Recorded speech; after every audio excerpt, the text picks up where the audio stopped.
How's it going, everyone? It's Trout91 here. I'm with Santiago and David from EA Sports for the first look at FIFA 13. Come on, England! Kiss the badge, as you do. Kiss on, bro. And we're going to be talking about FIFA 13, most specifically the skill dribbling. First thing I want to say was, what do you think what is the main purpose behind FIFA 13? What are you trying to accomplish overall? Well, I think this year what we're trying to do is recreate the unpredictability and the drama of world football, and I think it's the perfect year to do it. If you watch the end of the Premier League, Manchester City against QPR, you watch the Chelsea run in the... Fantastic game. Both of them amazing games. So, and you're a Chelsea fan? I am a Chelsea fan. Oh, really? God. I'm a Chelsea fan. Oh, you. That's an emotional bond. Slight emotional bond. It's gone now. It's gone. So, if you watch the Champions League like I did, I never expected anything from Chelsea at the beginning of the Champions League, and I can't believe that this is the year we actually won it. With the players that we had, with an interim coach, it's just, the whole story is just unbelievable. And what you feel watching all that, the unpredictability, the outcomes that you never expected, the drama, that's what we try to create now in the virtual world with FIFA. And so it's a perfect year to do it because of what's going on in the real world. And we're doing it with all these features of, on the defensive side and on the attacking side, adding the logic and the intelligence and the revolutionary features that are going to get us to that place in the right, intelligent way of doing it. And what would you say is the aim behind the skill dribbling? Of what, sorry? What is the aim behind the skill dribbling? What are you trying to accomplish? So I think for us, when you look at attacking in previous FIFAs, it was somewhat predictable, which is obviously the anti-vision of what we're trying to do this year. So really this kind of capturing the freedom and creativity of attack is something we really wanted to do. So tons of work in attacking intelligence, but in order to allow our fans to really express themselves, we needed to do something about the dribbling. So last year we had precision dribbling, which was pretty good. Previous year we had skill dribbling. We really wanted to take that to the next level. So think of what we did with 360-degree dribbling previous years, the ability to move naturally in any direction that you wanted. With precision dribbling last year, the ability to move small increments and kind of, move very short distances in order to kind of jink around people. This year, what we really wanted to do was take it to kind of its natural conclusion, I think, which is complete dribbling. So what that allows you to do is do the full 360-degree dribble, do very, very small distances, but this year, the ability to maintain a face angle. So you're facing a defender, you can now move in any direction whilst keeping that face angle there. So I can even dribble backwards, pulling the ball backwards with me, or go forwards, turn sideways, move laterally, whilst maintaining that face angle. And that allows you to do a ton of different things, really. The ability to knock the ball from one foot to the other, chop round the player and explode out with pace.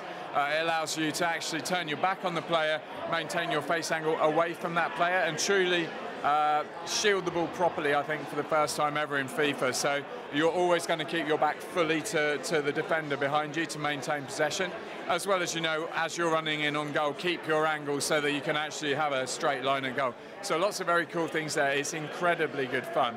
It's all on the left stick. There's no need for any button modifiers because it's contextual. So as soon as the game detects that you're in the kind of distance from another player when you want to have it happen, it switches it on. But if you do want to, at the moment it's both triggers. You can do it whenever you want. And what that allows you to do is hold both triggers down, do that kind of jinking left and right, facing off against the defender, and then choose your direction, drop the trigger and keep the other one down and blast out with a sprint, which is one of the most satisfying things you can do in our game this year. I think it's amazing. Would you say that the skill dribbling is a product of the first touch control? Because first touch control, it almost eliminates all the amazing passes, all the amazing, unbelievable, out-of-this-world moments that you see in games that don't actually happen in real life. Would you say that the skill dribbling is a product of that? I think it's almost like the opposite side. So in order to balance the game out, we've done this amazing work with attacking intelligence where Players are now really driving into space. They're curving their runs to stay onside. They're opening passing channels for themselves. They're doing all of those cool. They're running in behind defenders rather than running off in weird directions because they can't figure out how to get past a person. They're doing all of the things that a proper professional football player will. With the complete dribbling system, you now have the ability to take people on one-on-one for the first time effectively. So then it's a case of, okay, how do we balance that out? On the one hand, with the player impact engine this year, we put in push-pull, the ability to, you know, contain a player when he gets in close, actually really, shove him really anywhere on the pitch. Totally, and it really works. And what that allows you to do is make that player take a poor touch. And then the poor touch side of things is both useful and a penalty in some instances, both in attack and in defence. So if you overhit a pass, if you throw a massive long lofted through ball right the way down the pitch, if you do things that are always going to be hard for a football player to get under control, then if the calculation detects it's going to be difficult, it's going to be difficult. But in those circumstances when the stars are aligned and you do like an amazingly difficult cross or something, but the player's in the right place at the right time, he'll pull it off. The skill, it's unpredictable, yeah. The idea being that, you know, the calculation is taken into, the simulation is taken into account the context of the player and the context of the ball, and that the attribute of, you know, ball control is just one of those things. It's the spin, it's the direction, it's the speed, it's how that body is posed, it's where the foot is when it connects with the ball, it's whether it hits his chest, his shoulder, his knee. All of those kinds of things will determine the outcome. And better players will be better at it, but that's just one small part of that calculation. And would you say, with this whole new skill dribbling kind of implementation, have the skill moves been updated? Have you added any new ones? Have you changed them slightly? Has people been their skill moves updated? Yeah, so for me, the big deal about complete dribbling is the fact, so for people who don't really get on with the skill moves, you don't really need them. You now have the ability to knock the ball between your feet, dribble backwards, forwards, side to side. I heard at a previous presentation that they'd taken a page out of FIFA Street's book with the whole close quarters. Yeah, so one component of complete dribbling has been, you know, working very closely with the FIFA Street team and then putting in their street ball control, which was amazingly enjoyable. Super cool. You know, looking at that and going, wow, that is so cool. We want to borrow bits of that.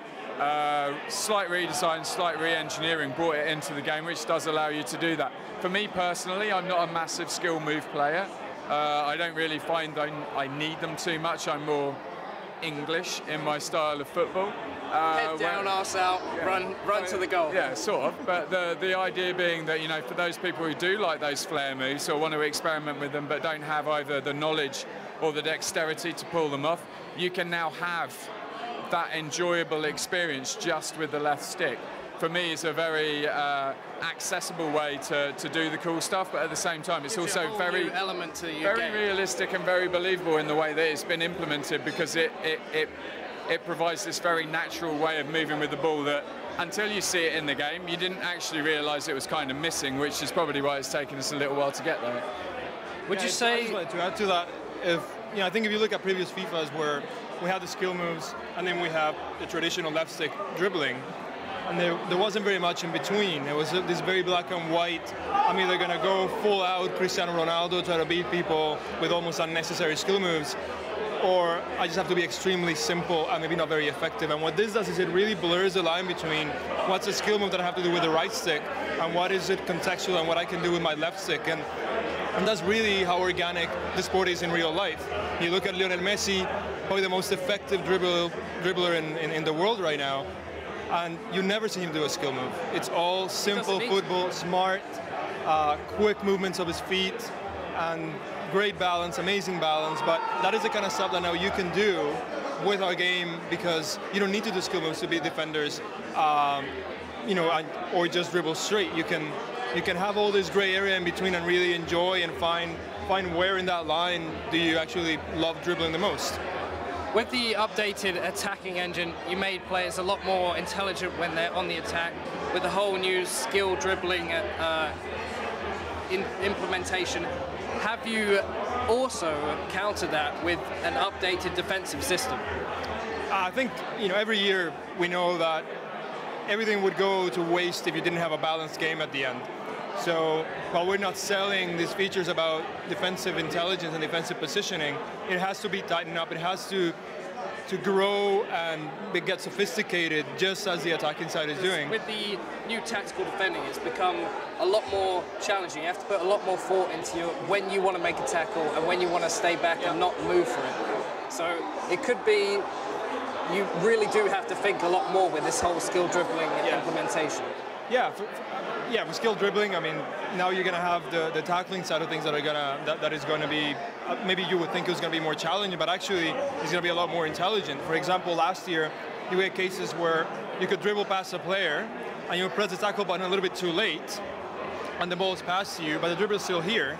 And what you would get is this late tackle that lunges forward, and you stay in that animation for a long time. This guy's gone with the ball. Now what we have is what we're calling seal outs. So it's the ability of the system recognizing that, okay, yeah, you press the tackle button, but really this situation is no longer a remotely intelligent situation to do a tackle, but you're actually in a great position to get in front of that player and then take control of the ball later on. And instead of launching a tackle that's completely unnecessary and that a professional footballer would never do, you're actually now going to do that. Instead, you're going to seal that attacker out. So it analyzes that context and it does something more intelligent. So even though we're doing all this on the attacking side, we are doing things on the tackling, on the shielding, on the sealing out, on the defensive positioning to make sure that the game is balanced. Anything else to add to it? The push and pull stuff as well works really well for the defenders this year. The fact that, in a situation where in previous FIFAs you'd almost be locked alongside running and the attacking player who has the ball still has perfect control, even though you're bumping into them tons, he's just never going to lose it. The ability to now influence the possession of that ball by pushing, pulling, barging into people actually allows you to displace that ball from their position and allow someone else to get in. So, on the one hand, we've done all of these things in attack. So everyone loves attacking, it's a lot of fun.